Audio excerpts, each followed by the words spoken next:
Joe Valenti. I'm a farmer here in Lodi, California, and we're going to talk about how to grow a grape and what do we do with it. As you drive around Lodi and San Joaquin County, you see all these vineyards. They're considered a specialty crop. Okay, first of all, what do we have to grow a grape? And the question is always, well, we got to have a seed. Well, I'm going to get this grape right here, and we're going to split it open. And then what I want you to do is count how many seeds are in here, and I'll give you a hint. It's a seedless grape. So how many seeds are in here? There are none. So if we were to plant this grape into the soil, it wouldn't grow because it's not a seed. And you know, oddly enough, my grapevines are kind of like a bear. If you'd go out there in the summertime, what you would do is see something like this. Green leaves that are growing really, really lush. But what happens when it starts to get cold, and what does the bear do when it gets cold? It goes into hibernation. Well, actually, our grapevines will go into hibernation too, and we call it dormancy. And it's a period of time where they look like they're dead. You look out, it's kind of brown, there's no leaves on it. But if I get my little trusty knife out, you start taking the bark off, and what happens? You see it's green here. So that tells us that it is alive. Well, next what I could do is I go out there and I'll get this cane, and we could kind of call it a stick, but it's really a cane. You cut it like that, flat on the bottom, and we cut this at an angle. And the reason I did that is so when I go to plant it, I don't forget and don't plant it upside down. So what I'm going to do is I'll get this cane, we'll put it into the soil, and we're going to get back to the bear. What happens in the springtime when it starts to warm up? The bear comes out of hibernation. What happens is our grapevines do the same thing. They start to grow. And this is how you could grow a grapevine without a seed. And what happens if I pull this out? Whoa, you can see this nice healthy soil here. And what I'm going to do here is start taking all this apart. And it would look like something like this. You see how the roots formed here from the bottom, and then the shoots came out of the top. In the summertime, it gets really, really hot, maybe 100 degrees. Do I go over to Costco, get me a big pellet of bottled water, go out to my vineyard and water like that? No, it would take a lot of time. What I actually do, we use drip irrigation. We put drip hose under our grapevines. This little thing sticking out right here is called an emitter, or we could call it a dripper. And it's very, very consistent. Out of this dripper right here, in 1 hour, I will fill up 1 cup. And this cup is 64 ounces, it's half a gallon. We put this right next to the plant, and what happens is it drips next to the vine, and we're able to conserve water. We're putting water exactly where we're needing it, we're not wasting it. When I talk about water and conserving water, actually Marcus is the one who's the expert in it. And he could tell you a little bit about his land here and his vineyard and give you the history and the programs that he is in. So my name is Marcus Bokish, and I'm the owner of Bokish Vineyards. And like Joe, I'm a grape grower in the Lodi area. We farm wine grapes. And we're standing right in the middle of one of the oldest wine grapes we farm, which is called the Terra Alta Vineyards. Now this vineyard's 25 years old and it's looking pretty darn good. And one of the reasons it looks so good is that we maintain and sustain it. Now sustain is a very important word, and sustainability is something that we grape growers talk about all the time, because we're not growing a plant that only is going to live 1 year. It can live up to 100 years. But to do so, it has to be nurtured. Just like in your own home, with your parents and how they nurture you, these vines need exactly the same thing. So fertilizing is important, watering is important, but also we have to think about how are we going to sustain this vineyard for its life. So one way in which we sustain our vineyards is by participating in sustainability programs like the Lodi Rules for Sustainable Wine Growing Practices. There's also other statewide programs like being a certified organic farmer.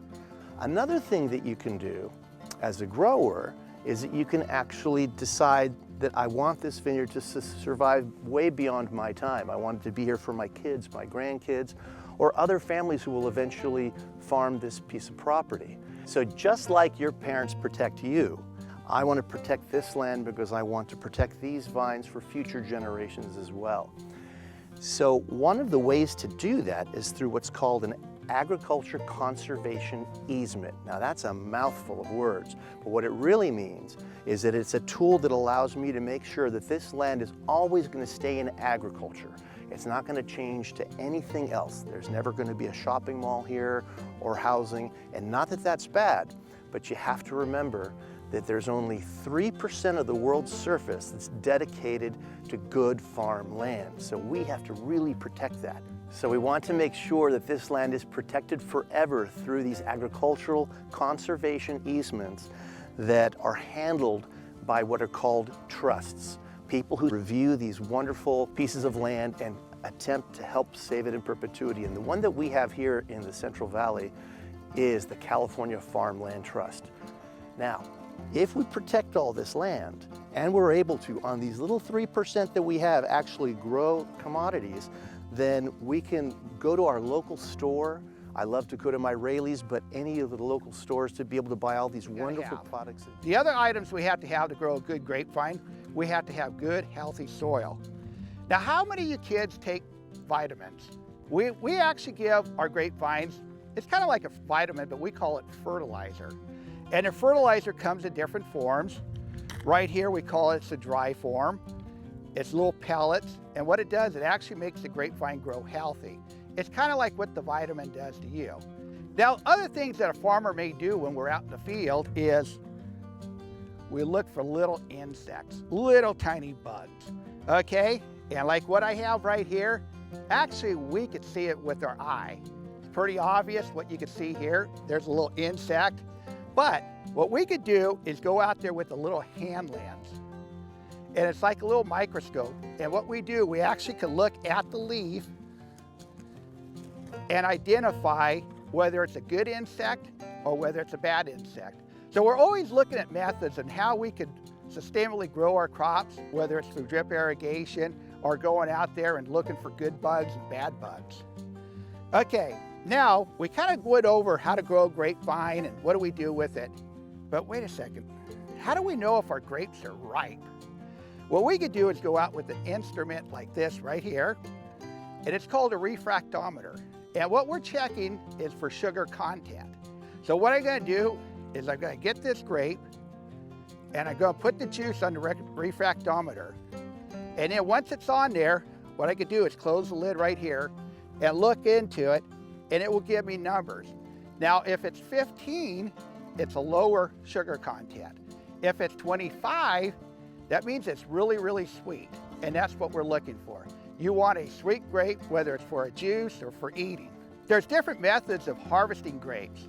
You could actually go out and pick them by hand, or you could go out with a machine. How we pick the majority of our grapes are actually by a machine.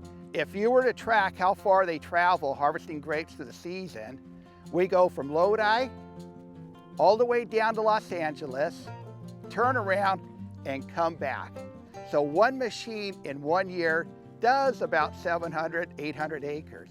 When we use our machines, the grape harvesters, we do it at nighttime. The grapes are just crisper at nighttime. And again, grapes are sticky. There's a lot of sugar in there. So when it's warmer during the daytime, everything wants to stick. So that's why we do it at nighttime. What you could do is go to the grocery store and you can buy grapes like this. Well, grapes could actually be red. You could have actually white grapes, and you could have little tiny grapes like this. Now, earlier I explained how this is a seedless grape. Actually, this is a wine grape. And even though it's really, really small, it actually has seeds in it. So there are a lot of grapes that have seeds. As a matter of fact, most of them do. But this one is used more for juice, and it has a tendency of having some large seeds in it, even though it's small. Now, once we go to the grocery store and we pick out that bunch of grapes that we really, really like, and today I like this red colored bunch here, we're gonna buy it, take it home. But once they're at home, what's the first thing you wanna do? It's very, very important. You always wanna wash them. Now, this is what we refer to as a fresh market grape. It's something you're gonna take home and eat whole, okay? There's other methods we could do. We could actually take them to a processing facility that will crush that grape, and what we're gonna do is we're going to make a lot of juice out of it. And that's what we're done here. We made a purple colored juice and we made a red or white colored juice, okay? The other thing we could do with grapes is they'll get a Thompson seedless grape, and what they do, they actually put paper down on the soil and they harvest the grapes and put them on the paper. And out in the sun, they dry. And what happens? It's called a raisin. So when they're all done, you have a raisin like this. And you can have raisins with chocolate on it. You can have raisins with yogurt on it. There's various ways. You could actually put raisins in cereal. So sometimes when you're eating your breakfast and you don't even realize you're eating a grape. Then the other thing that you could do with them, and actually this morning, my wife made me this peanut butter and jam sandwich. So there's numerous ways you could eat grapes. Grapes are so nutritious. They're very, very nutritious and they're good for you.